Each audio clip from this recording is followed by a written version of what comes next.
दोस्तों नमस्कार। हिंदी साहित्य के प्रसिद्ध लेखक, उपन्यास सम्राट, लम्हे के सपूत, कलम के सिपाही मुंशी प्रेमचंद जी की जयंती के अवसर पर उनको कोटि कोटि नमन वंदन है। मुंशी प्रेमचंद जी का जन्म 31 जुलाई 1880 को वाराणसी के लम्हे नामक ग्राम में हुआ था। इनके पिता का नाम अजायब राय और माता का नाम आनंदी देवी था। बचपन से ही इनका लगाव लेखन की ओर था। इन्होंने कई उपन्यास, साहित्य रचनाएं पढ़ी और इनका झुकाव लेखन की ओर हो गया। बीच में आर्थिक तंगी के कारण एक विद्यालय में इन्होंने नौकरी भी की। गोरखपुर के एक जूनियर हाई स्कूल में इन्होंने अध्यापक की नौकरी की। इसी बीच में महात्मा गांधी का असहयोग आंदोलन पूरे देश में चल रहा था। इस आंदोलन से प्रभावित होकर के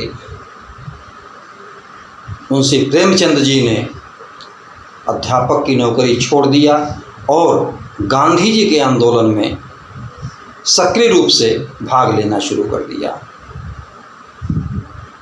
इनके साहित्य में गांधीवाद, गांधी की विचारधारा के दर्शन होते हैं और गांधी की विचारधारा से इनका पूरा साहित्य ओतप्रोत है। मुंशी प्रेमचंद जी ने लगभग 300 कहानियाँ लिखी। इनकी कहानियाँ मानसरोवर में संग्रहित हैं। इन्होंने 1 दर्जन उपन्यास लिखे, जिनमें प्रमुख उपन्यास हैं गबन,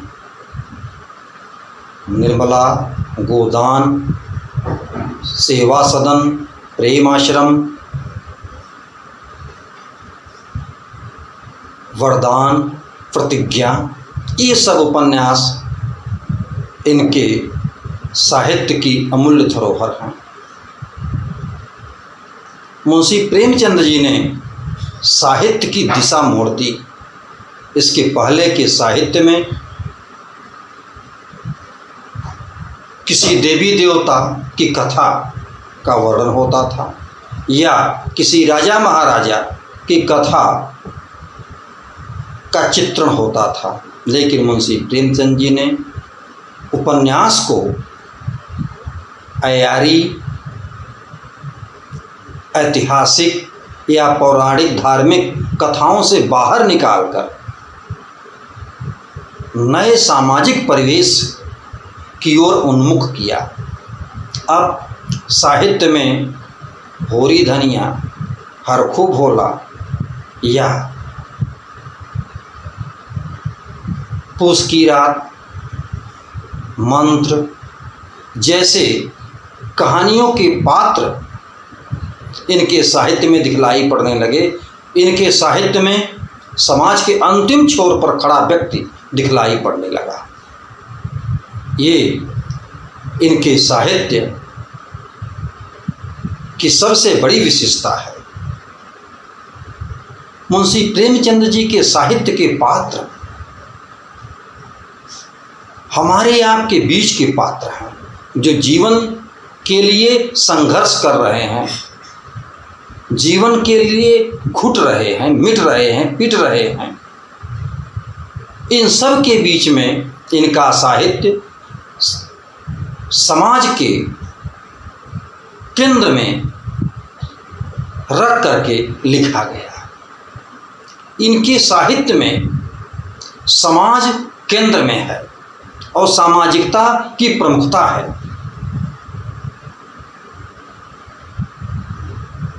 मुंशी प्रेमचंद जी के साहित्य में प्रारंभिक समय में आदर्श दिखलाई पड़ता है।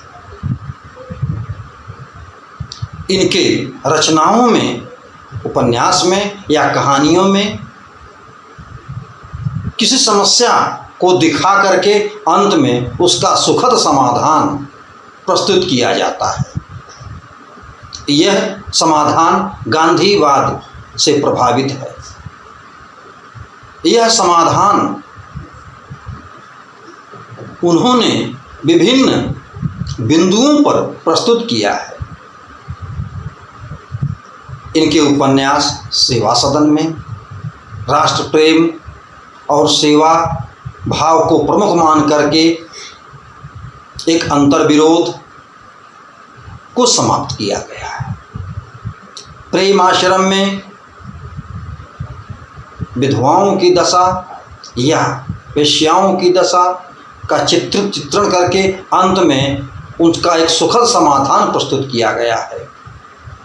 रंगभूमि हो, कर्मभूमि हो, सब में मुंशी प्रेमचंद जी ने एक समाधान दिया है। तो यह समाज के लिए एक वरदान रहा कि उन्होंने संघर्ष के बदले समाधान की कोशिश की, किंतु धीरे धीरे इनका आदर्श और इनका आदर्श समाधान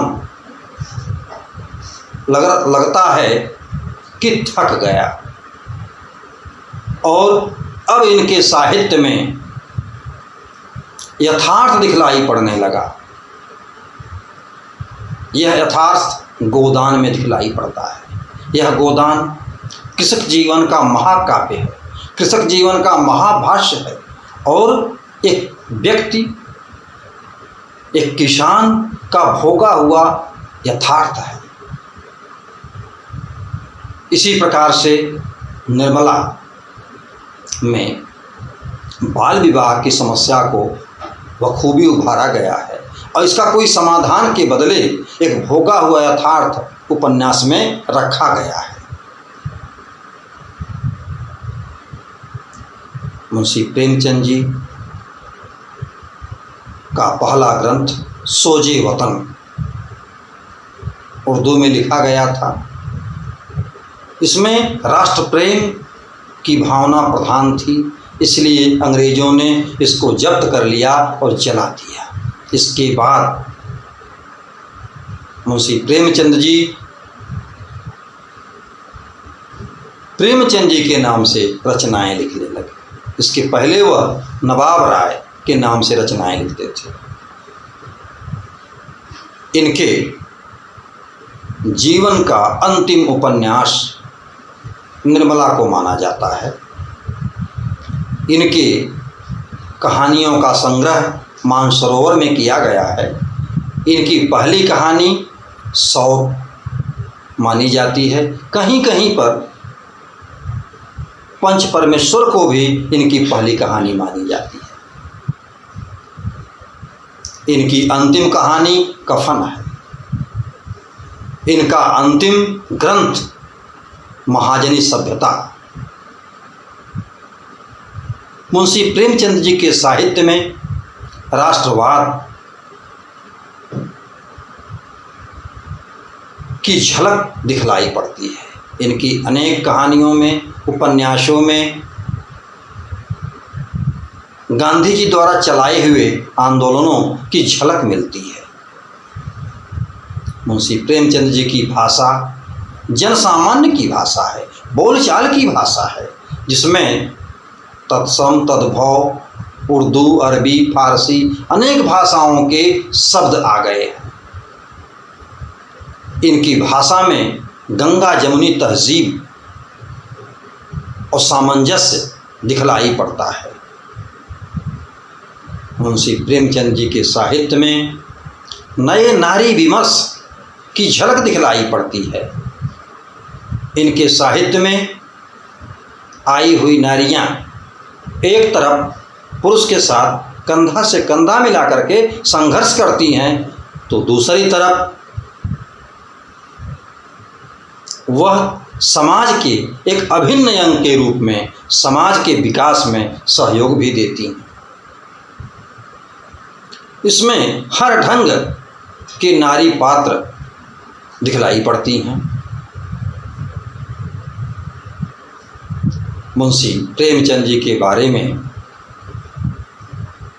कहा जाता है कि उन्होंने साहित्य को समाज से जोड़ा।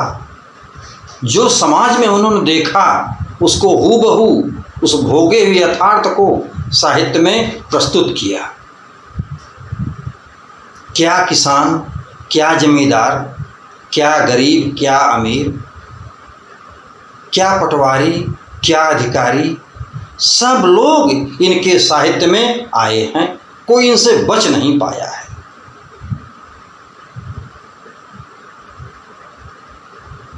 मुंशी प्रेमचंद जी प्रगतिवाद के पक्षधर थे। 1936 में लखनऊ में प्रगतिवादी लेखक संघ, जनवादी लेखक संघ के सम्मेलन में इनको मुख्य अतिथि बनाया गया था और इसी के साथ 1936 में अक्टूबर माह में इस महान साहित्यकार का निधन हो गया।